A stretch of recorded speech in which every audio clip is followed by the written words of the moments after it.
A Few Don'ts in Poetry, written by Ezra Pound, originally published in 1913, read by Bernys. An image is that which presents an intellectual and emotional complex in an instant of time. I use the term complex rather in the technical sense employed by the newer psychologists such as Hart, though we might not agree absolutely in our application.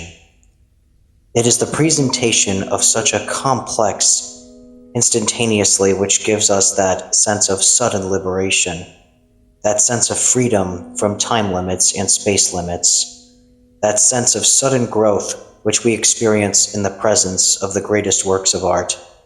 It is better to present one image in a lifetime than to produce voluminous works. All this, however, some may consider open to debate. The immediate necessity is to tabulate a list of don'ts for those beginning to write verses, but I cannot put all of them into mosaic negative. To begin with, consider the 3 rules recorded by Mr. Flint, not as dogma. Never consider anything as dogma, but as the result of long contemplation, which, even if it is someone else's contemplation, may be worth consideration. Pay no attention to the criticism of men who have never themselves written a notable work. Consider the discrepancies between the actual writing of the Greek poets and dramatists and the theories of the Greco-Roman grammarians, concocted to explain their meters. Use no superfluous word, no adjective, which does not reveal something. Don't use an expression as dim lands of peace. It dulls the image. It mixes an abstraction with the concrete. It comes from the writers not realizing that the natural object is always the adequate symbol. Go in fear of abstractions. Don't retell in mediocre verse what has already been done in good prose. Don't think any intelligent person is going to be deceived when you try to shrink all the difficulties of the unspeakably difficult art of good prose by chopping your composition into line lengths. What the expert is tired of today, the public will be tired of tomorrow. Don't imagine that the art of poetry is any simpler than the art of music, or that you can please the expert before you have spent at least as much effort on the art of verse as the average piano teacher spends on the art of music. Be influenced by as many great artists as you can, but have the decency either to acknowledge the debt outright or to try to conceal it. Don't allow influence to mean merely that you mop up the particular decorative vocabulary of some 1 or 2 poets whom you happen to admire. A Turkish war correspondent was recently caught red-handed, babbling in his dispatches of dove-gray hills, or else it was pearl pale, I cannot remember. Use either no ornament or good ornament. Let the candidate fill his mind with the finest cadences he can discover, preferably in a foreign language so that the meaning of the words may be less likely to divert his attention from the movement, e.g. Saxon charms, Hadrian folk songs, the verse of Dante, and the lyrics of Shakespeare.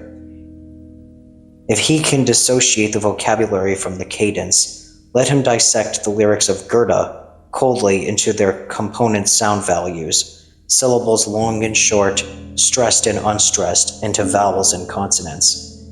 It is not necessary that a poem should rely on its music, but if it does rely on its music, that music must be such as will delight the expert.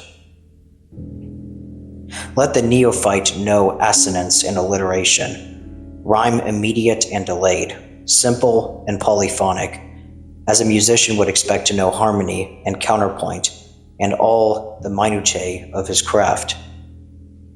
No time is too great to give these matters or to any one of them, even if the artist seldom have need of them.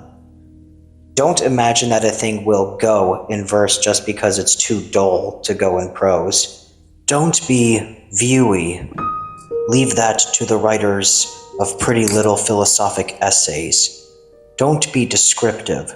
Remember that the painter can describe a landscape much better than you can, and that he has to know a deal more about it. When Shakespeare talks of the dawn in russet mantle clad, he presents something which the painter does not present. There is, in this line of his, nothing that one can call description. He presents, consider the way of the scientists rather than the way of an advertising agent for a new soap. The great scientist does not expect to be acclaimed as a great scientist until he has discovered something. He begins by learning what has been discovered already. He goes from that point onward. He does not bank on being a charming fellow personally. He does not expect his friends to applaud the results of his freshman class work. Freshmen in poetry are unfortunately not confined to a definite and recognizable classroom. They are all over the shop. Is it any wonder the public is indifferent to poetry? Don't chop your stuff into separate ems. Don't make each line stop dead at the end and then begin every next line with a heave. Let the beginning of the next line catch the rise of the rhythm wave, unless you want a definite longish pause. In short, behave as a musician, a good musician, when dealing with that phase of your art which has exact parallels in music. The same laws govern, and you are bound by no others. Naturally, your rhythmic structure should not destroy the shape of your words, or the natural sound, or their meaning. It is improbable that, at the start, you will be able to get a rhythm structure strong enough to affect them very much, though you may fall a victim to all sorts of false stopping due to line ends, caesare. The musician can rely on pitch and the volume of the orchestra. You cannot. The term harmony is misapplied to poetry. It refers to the simultaneous sounds of different pitch. There is, however, in the best verse, a sort of residue of sound which remains in the ear of the hearer and acts more or less as an organ bass.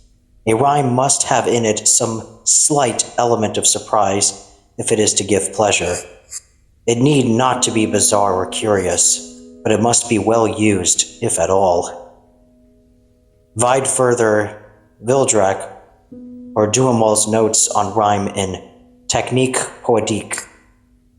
That part of your poetry which strikes upon the imaginative eye of the reader will lose nothing by translation into a foreign tongue.